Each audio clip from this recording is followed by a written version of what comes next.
ഇതുപോലെ ടൈപ്പിംഗ് എന്നുള്ള real time indication വാട്സാപ്പിൽ എങ്ങനെയാണ് കാണിക്കുന്നത് എന്നുള്ളത് നിങ്ങൾ ആലോചിച്ച് നോക്കിയിട്ടുണ്ടോ? നമുക്കൊന്ന് മനസ്സിലാക്കാം. നോർമലി എല്ലാ വെബ്സൈറ്റ്സും വർക്ക് ചെയ്യുന്നത് HTTP പ്രോട്ടോകോൾ വെച്ചിട്ടാണ്. അതായത് നമ്മുടെ ബ്രൗസർ സെർവറിലേക്ക് റിക്വസ്റ്റ് അയക്കും. സെർവർ ആ റിക്വസ്റ്റ് കിട്ടുന്ന സമയത്ത് തിരിച്ചൊരു റെസ്പോൺസ് തരും. ഉദാഹരണത്തിന് സ്വിഗ്ഗി ആപ്പിൽ നിന്നും ഞാൻ ബിരിയാണി എന്ന് സെർച്ച് ചെയ്യുന്ന സമയത്ത് ഒരു റിക്വസ്റ്റ് ആപ്പിൽ നിന്നും സെർവറിലേക്ക് പോകും. സെർവറിൽ ആ റിക്വസ്റ്റിന് കറസ്പോണ്ടിങ് ആയിട്ടുള്ള ഒരു റെസ്പോൺസ് തിരിച്ച് നമുക്ക് തരും. അപ്പൊ റിക്വസ്റ്റ് അയക്കുമ്പോഴേ തിരിച്ച് റെസ്പോൺസ് തരുള്ളൂ. ഇതാണ് HTTP പ്രോട്ടോകോൾ. ഇതല്ലാതെ വേറൊരു പ്രോട്ടോകോൾ ഉണ്ട്. അതിന്റെ പേരാണ് വെബ് സോക്കറ്റ്സ്. ഇവിടെ നിങ്ങൾ റിക്വസ്റ്റ് അയക്കേണ്ട ആവശ്യമില്ല.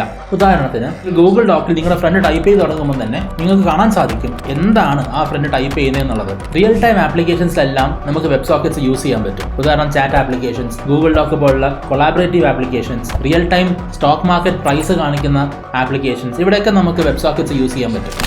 വെബ് സോക്കറ്റ് വഴി മെസ്സേജ് അയക്കുന്ന സമയത്ത് 3 സ്റ്റെപ്പാണ് സംഭവിക്കുന്നത്. ആദ്യം നമ്മുടെ ബ്രൗസർ അല്ലെങ്കിൽ നമ്മുടെ ആപ്പ് സെർവറായിട്ട് ഒരു വെബ് സോക്കറ്റ് ഹാൻഡ് ഷേക്ക് നടത്തും. സെക്കൻഡ് സ്റ്റെപ്പിൽ ഈ വെബ് സെർവറും നമ്മുടെ ബ്രൗസറും തമ്മിലൊരു കണക്ഷൻ ഓപ്പൺ ആക്കിയിടും. തേർഡ് സ്റ്റെപ്പിൽ സെർവറിൽ വരുന്ന എല്ലാ അപ്ഡേറ്റ്സും നമ്മുടെ ബ്രൗസറിലേക്ക് അല്ലെങ്കിൽ നമ്മുടെ ആപ്പിലേക്ക് കണ്ടിന്യൂസ്ലി വന്നുകൊണ്ടേയിരിക്കും. സോ അതുകൊണ്ട് എപ്പോഴും നമ്മൾ സെർവറിന് അടുത്ത് പോയിട്ട് പുതിയ അപ്ഡേറ്റ് ഉണ്ടോ എന്ന് ചോദിക്കേണ്ട ആവശ്യമില്ല. അപ്ഡേറ്റ്സ് വരുമ്പോൾ തന്നെ നമ്മുടെ ആപ്പിൽ ഓട്ടോമാറ്റിക്കായി അത് റിസീവ് ചെയ്യും. വെബ് സോക്കറ്റ് എന്താണെന്ന് മനസ്സിലായെന്ന് വിചാരിക്കുന്നു. Thank you.